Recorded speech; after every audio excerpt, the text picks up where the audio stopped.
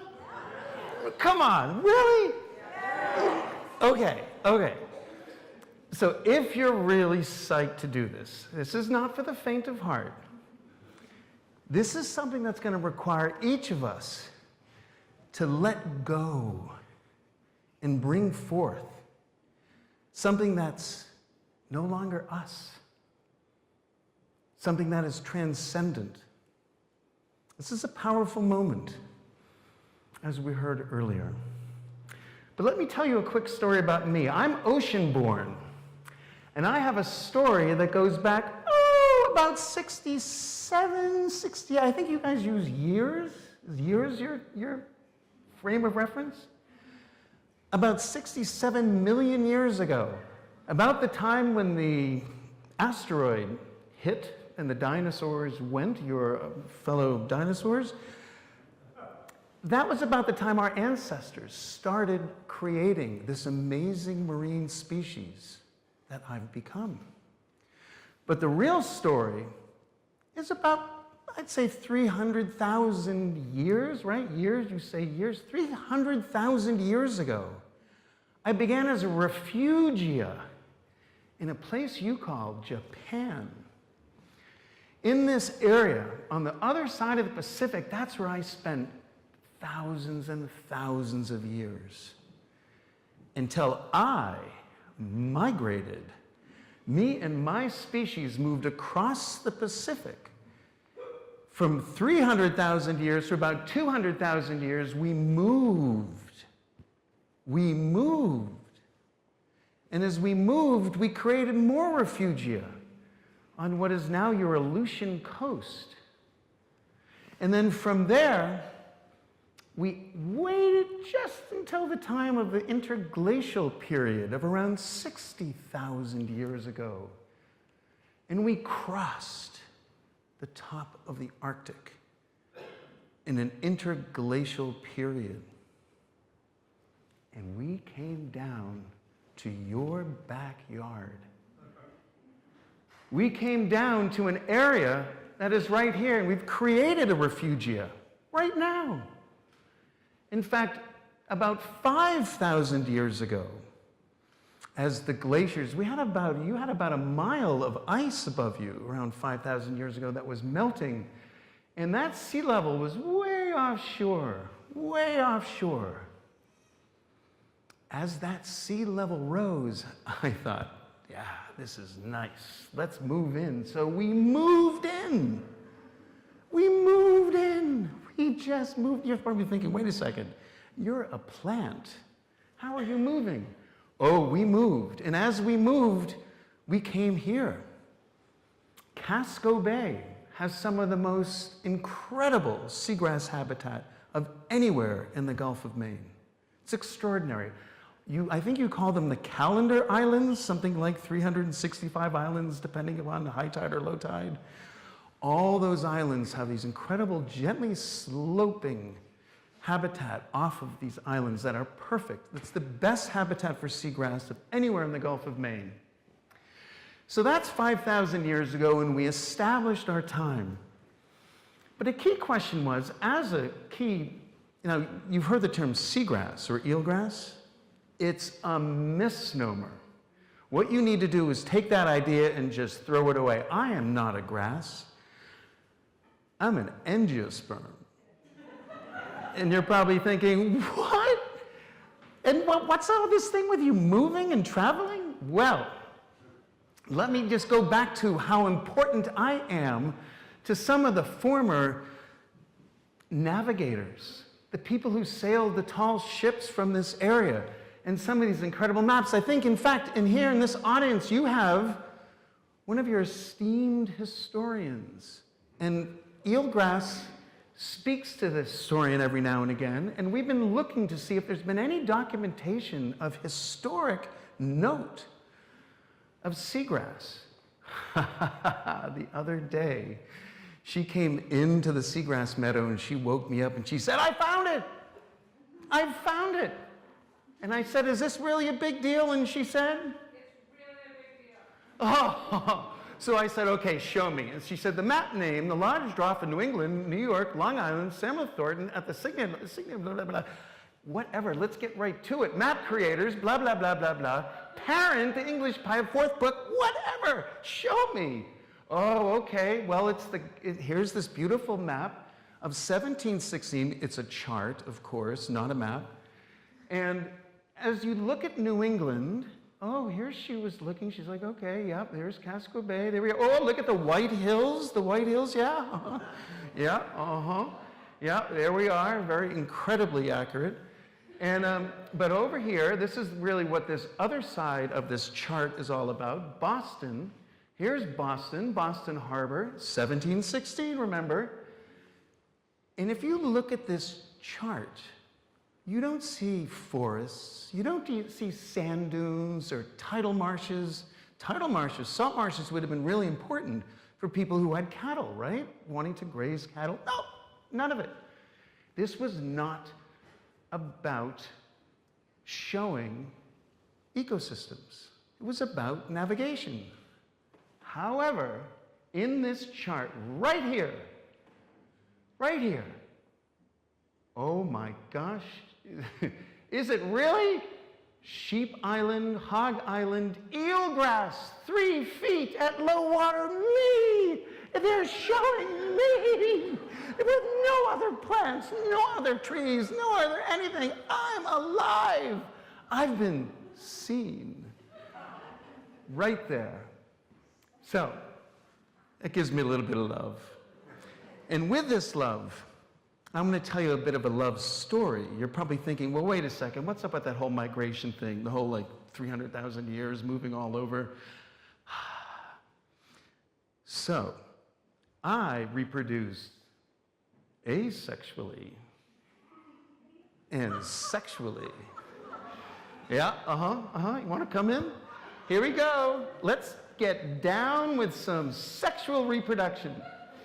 All right, so we call these, actually you call these, you botanists out there, call these stages of flowering, or I think there's a big term called phenology, stages of flowering, seed development, and this really important key stage, the stage of when the seeds come to life. Because I'm not a grass, I'm what? Angiosperm! Woo! So as an angiosperm, I flower. And boy, do I flower. And this is what I look like. I have these incredible photosynthetically active blades, and then for some reason that only I know, that you scientists haven't been able to figure out, I transform into a reproductive shoot. And as I do, I have these things called rhipidiums. And on the rhipidiums, I have spathes. And in my spathes, I have seeds. But it doesn't just begin as seeds. It begins with male and female parts on the same spathe. Take that, US federal government, on the same spathe. Yeah, right there. This is what it looks like. You've heard of braiding sweetgrass? This is braiding eelgrass. This is the male and female parts together, and right now, this is happening here in Casco Bay. That's stage 0, as you scientists out there call it.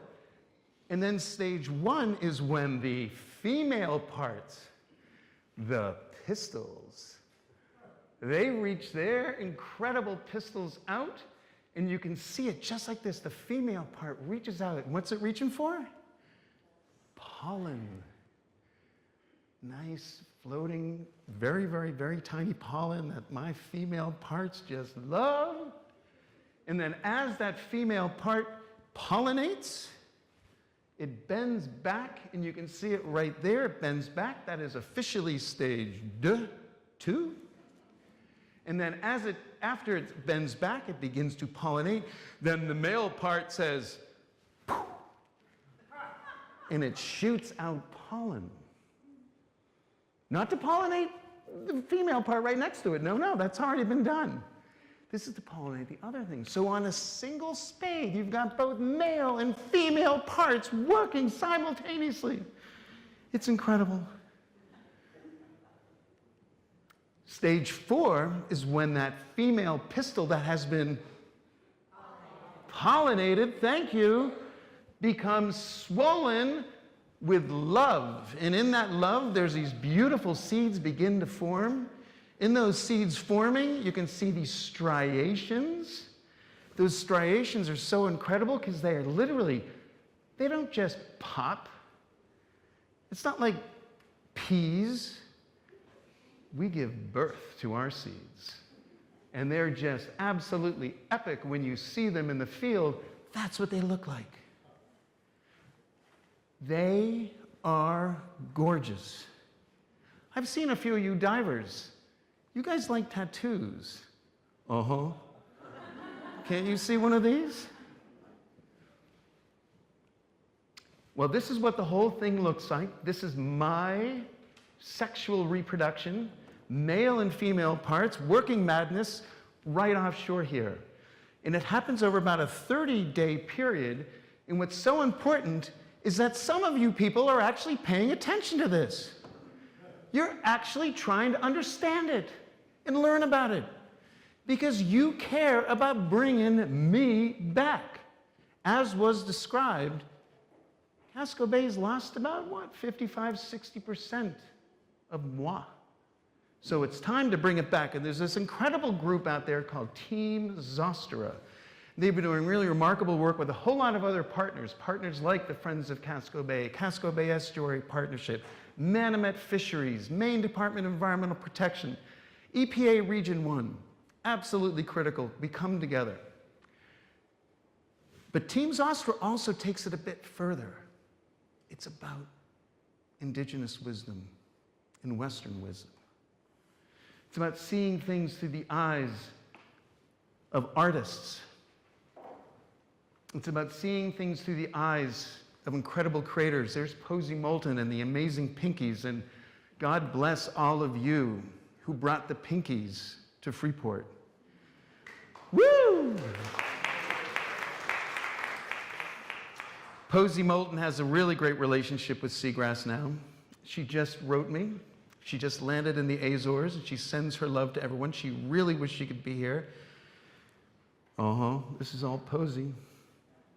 Absolutely amazing. So this is a story of you. This is where we now begin to flip the narrative and think about you. So it's no longer about sitting and watching these incredible performers play. This is about you. But before we get there, Team Zostera, with those other partners, they've actually just begun the first successful seed-based restoration using that seed, collecting it just the right time, planting it a month ago. This is what they found. Absolutely incredible. 3 days ago, those little shoots, now your babies are cute. Don't get me wrong. I've seen your babies. They swim around in my meadows. I get it. But come on. Look at these guys. 3 days ago, this is what they look like.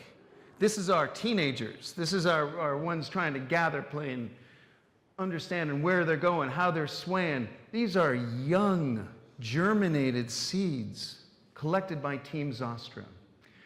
So this is what Team Zostera is aspiring to do, and this is what they believe they can do with all of you. But we need you to transform and to create this sense of love and become a seagrass meadow. So look at all the different species, be thinking about these different species because you're about to become one. There's a whole lot of different species in the seagrass meadow that depends on the seagrass meadow. And let's go for a little dive. Let's get you excited. Let's get you thinking about moving down into the seagrass meadow.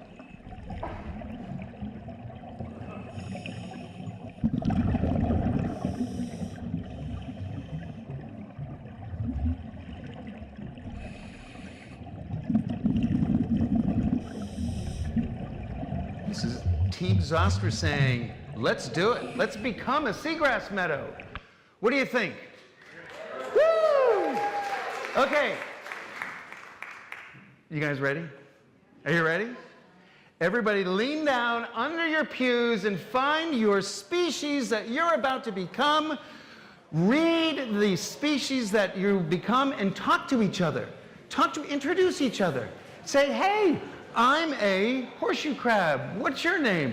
So get to know each other because you're about to become a seagrass meadow. Yeah.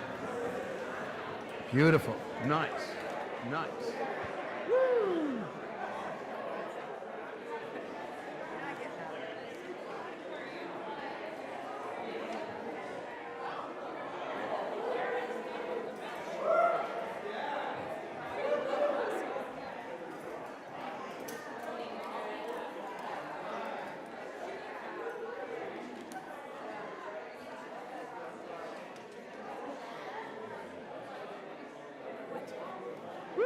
You guys ready? Okay, so becoming another species is not super easy, right? We need help. We all need some sort of instruction. We need some sort of guidance.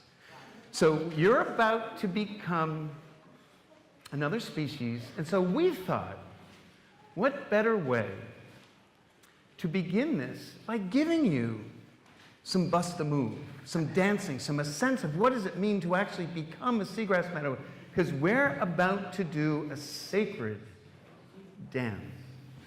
And in that sacred dance, there'll be a moment that you're asked to become, not just think about, not just write a story or a poem, because that's all really, really good. But this time, we're asking you to become another species. So to do that, we're going to have an amazing experience right now of getting you ready. And it's going to begin with understanding the language that has been echoing through the hills since time immemorial. Into having that sense of the language. Yes, you'll see and you'll hear the English, and yes, you'll see and hear the Latin, but the Passamaquoddy, the Algonquian-rooted language. So we're going to ask each of you, as we call your name, as we call your species, summon up that courage to stand up. And we're going to have one of our esteemed species to give you a guided move. And we're going to ask each of those species to try to mimic that move. All right? There's no judgment. This is just pure fun. Okay, you feeling good? You okay with this? Yeah. Woo! All right. Let's do this. All right, ladies and gentlemen, boys and girls, the sandworm. Sandworm, stand up. Sandworm.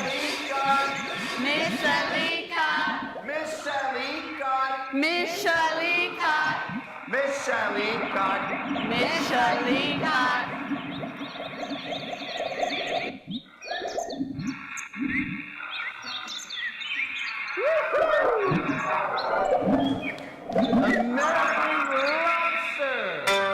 Zod.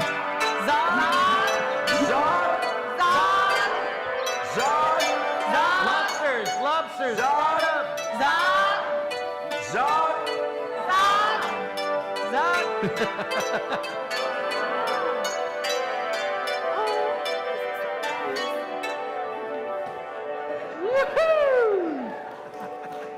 European green crabs. Come on, get on up. European green crabs. Stop fucking Nimjinu sassy. Stop nutjussi. Nimjinu sassy. Stop winjussi. Nimjinu sassy. Atlantic horseshoe crabs, it's your moment. Come on now. Wegasusui. Nimjinu sassy. Wegasui. sassy. Nimjino Sassit.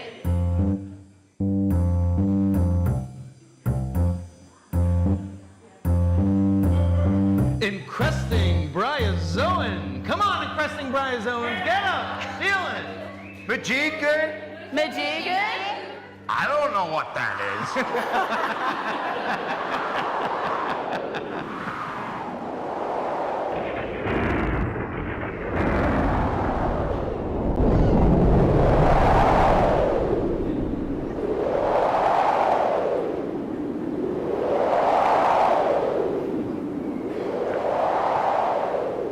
The winter flounder. Come on, flounders. Onagwas.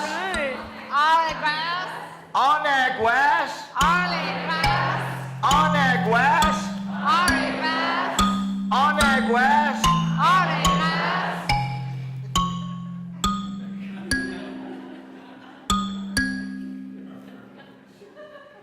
The osprey. Izemagwas. Izenegras, Izemagwas. Izenegras, Izemagwas. Izenegras, Izemagwas. Izenegras. The great and honorable blue heron. Gus. Come on, blue heron. Gus. Gus, Gus. Gus, Gus. Gus. Gus.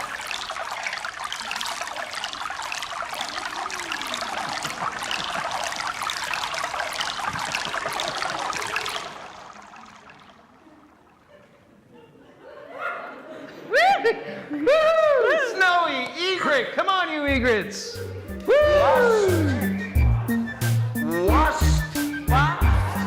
Wasp. What? Wasp. What?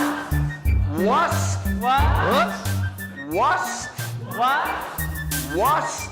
What?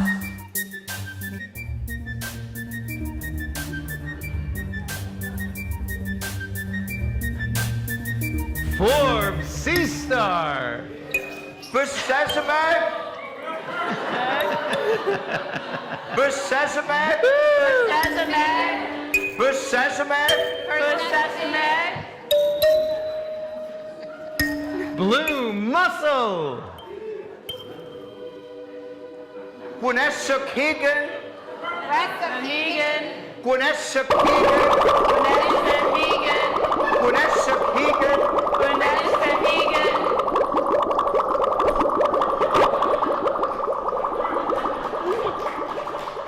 And eelgrass. Come on, get up, eelgrass. Come on, y'all. Everybody, come on.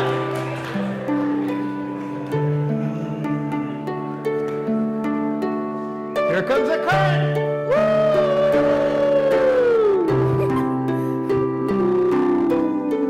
Low tide, low tide, low tide. Low tide, we got low tide, low tide. High tide, high tide, high tide.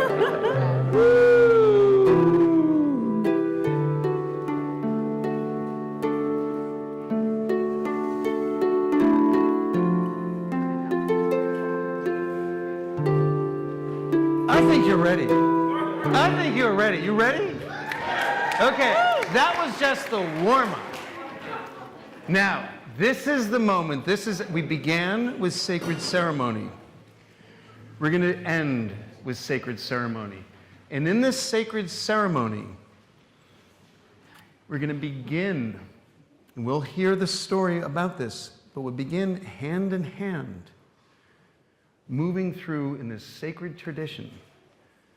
And you'll follow the dawn of new learning, who'll be guiding us with the heartbeat. And in that heartbeat, he's going to transform you into your species. So when we move through together, as we walk hand in hand with this drumbeat, there'll be a moment as we follow Dwayne that you will become your species. Are you ready?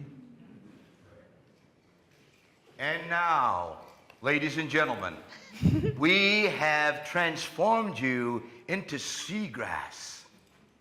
Gluskub took his arrow.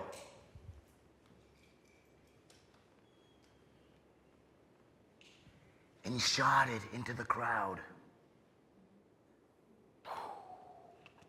All of a sudden, everybody became their species. They all became seagrass.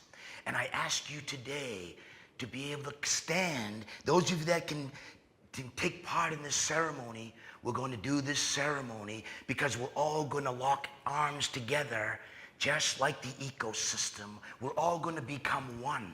We're all going to become one together as seagrass.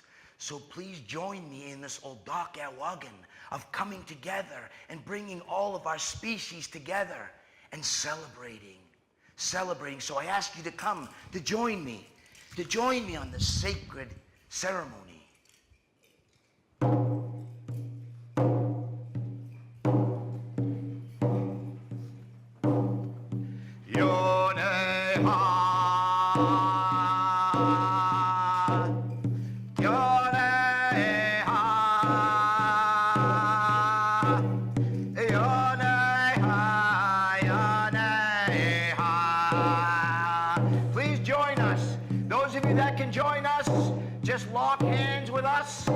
We're going to all do this together because we're all in this together. This is called an Oldakawagan. This is a ceremony that brings us all together. We are all together as one. We are all seagrass. And today we are coming together as one people and taking care of our mother. That is our sacred responsibility, to take care of our mother. And that is the reason why we are here today, to be able to take care of our mother.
Hang right on, yeah?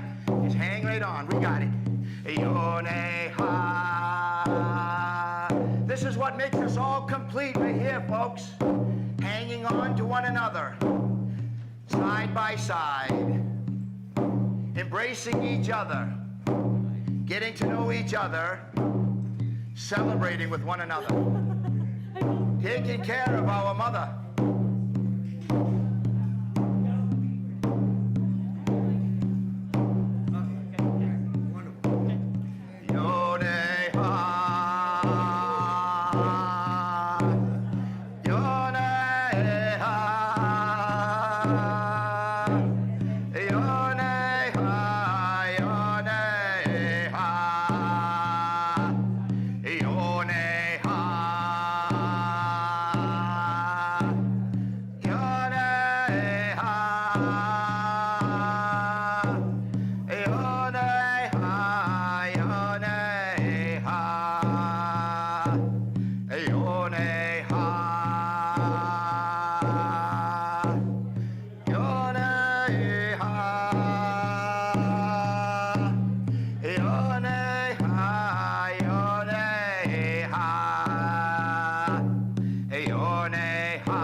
That's why we are here, folks, to honor our mother, our sacred mother.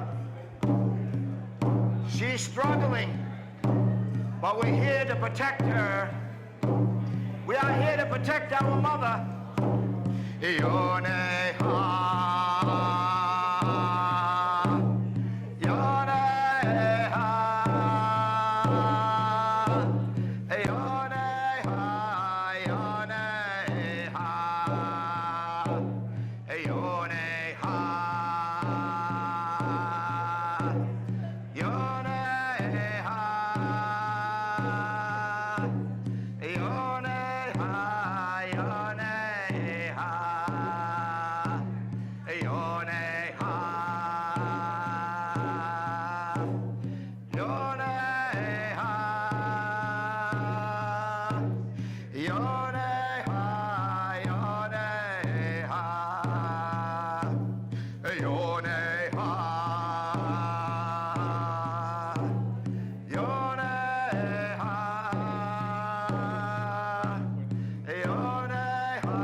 Ladies and gentlemen, on behalf of Team Zostera, we want to thank you all for being here. Wait. We're going to become the species. And right we're now. also going to become the species today.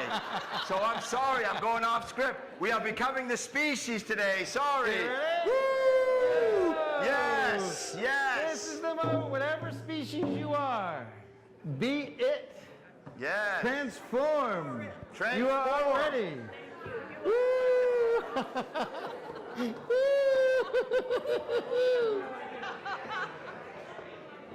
Nice, cute callback, young lady.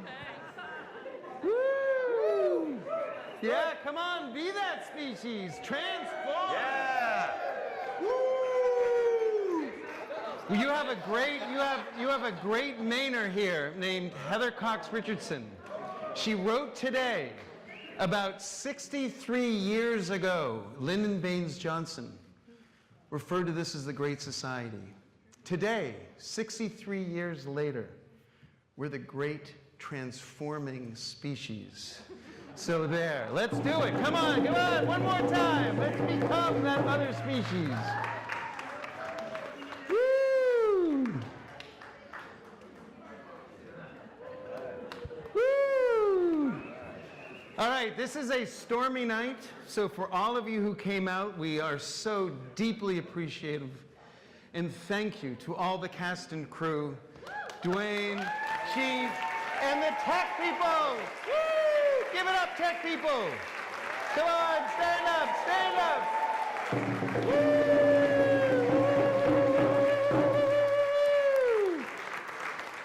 Woo! Incredible. So there's a lot more work to be done, but you've now just transformed. All of you who have become something else. Take that with you. Hold that with you. You've just enacted a sacred ritual. You've blended Western thinking with indigenous ways of knowing. Take that with you. What you do with it is up to you. But know you have it. That's our gift. So, Dwayne, thank you.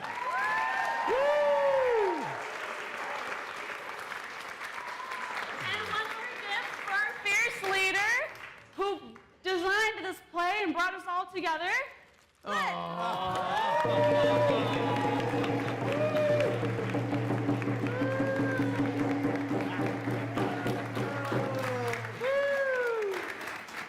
Yes. Woo! Incredible. Yes. Amazing. Great job, brother. Odakawagan. Odakawagan. Well, thank you. Join us in Seagrass restoration. Dude.